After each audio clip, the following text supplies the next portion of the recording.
بسم اللہ الرحمن الرحیم۔ السلام علیکم۔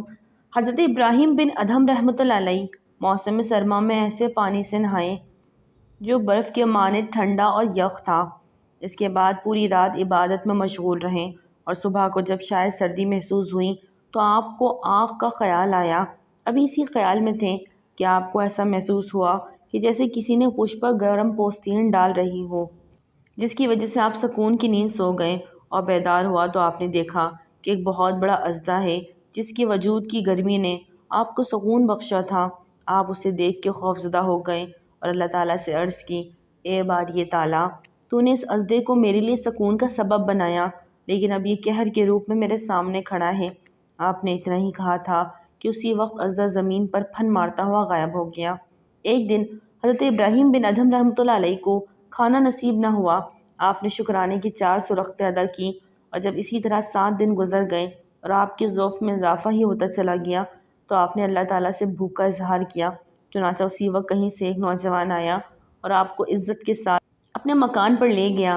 پھر اس نے عرض کیا، حضور، میں نے آپ کا ترینہ غلام ہوں اور میری تمام جائیداد آپ ہی کی ملکیت ہے۔ یہ سن کر آپ نے اسے آزاد کر دیا اور تمام جائیداد بھی اسی کے حوالے کر دی۔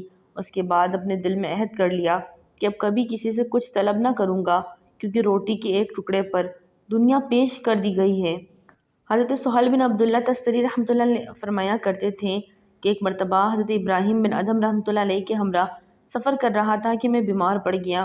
اس کے پاس جو کچھ تھا وہ سب میری بیماری پر خرچ کر دیا، اور جب سب چیزیں ختم ہو گئیں تو اپنا خچر بھی فروخت کر کے میری بیماری پر خرچ کیا۔ اور جب اللہ نے مجھے صحت دی اور میں نے خچر کے بارے میں پوچھا تو آپ نے فرمایا، وہ تو میں نے فروخت کر دیا ہے۔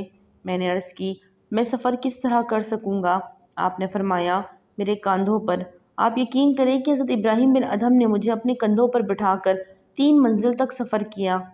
ایک دن حضرت ذوالنون مصری رحمۃ اللہ علیہ پہاڑ پر سے نیچے اتر رہے تھے۔ آپ نے دیکھا کہ ایک اندھا پرندہ درخت پر سے اتر کر زمین پر آ بیٹھا ہے۔ آپ نے اسی وقت اپنے دل میں خیال کیا، نہ جانے اس کو رزق کہاں سے میسر آتا ہوگا، لیکن آپ نے دیکھا اس پرندے نے اپنی چونچ سے زمین کو ریتی، جس میں سے ایک سونے کی پیالی برآمد ہوئی، اس میں تل بھرے ہوئے تھے، اور دوسری چاندی کی پیالی گلاب کے عرق سے لبریز برآمد ہوئی۔ چنانچہ وہ پرندہ تل کھا کر اور گلاب پی کر درخت پر جا بیٹھا اور پیالیاں غائب ہو گئیں۔ دیکھ کر آپ نے بھی اسی دن سے توکل پر کمر باندھ لی اور یقین کر لیا کہ اللہ تعالیٰ پر توکل کرنے والے کبھی تکلیف میں نہیں ہوتے۔ حضرت ابو الحسن خرقانی رحمۃ اللہ علیہ کے ایک اور بھی بھائی تھے۔ اگر آپ رات کو عبادت میں مشغول ہوتے تو دوسرے بھائی پوری رات اپنی ماں کی خدمت میں گزار دیتے۔ ایک رات جب دوسرے بھائی کا نمبر ماں کی خدمت کرنے کا تھا تو اس نے آپ سے کہا، اگر آپ آج میرے بجائے والدہ کی خدمت میں رہ جائیں تو میں رات بھر عبادت کر لوں۔ چنانچہ آپ نے ان کو اجازت دے دی اور خود والدہ مبارک کی خدمت میں رہے۔ لیکن اسی شب عبادت کے دوران آپ کے بھائی نے یہ ندا سنی، ہم نے تمہارے بھائی کی مغفرت کرنے کے ساتھ تمہیں ان کے طفیل میں بخش دیا۔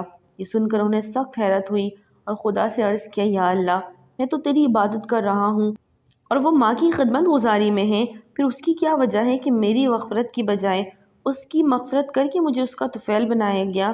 ندائی، ہمیں تیری عبادت کی حاجت نہیں، بلکہ محتاج ماں کی خدمت کرنے والی کی اطاعت ہمارے لیے خوشی کا سبب ہے۔ سبحان اللہ۔ اگر ویڈیو اچھے لگے تو لائک کریں، چینل کو سبسکرائب کریں اور دعا میں یاد رکھیں۔ السلام علیکم۔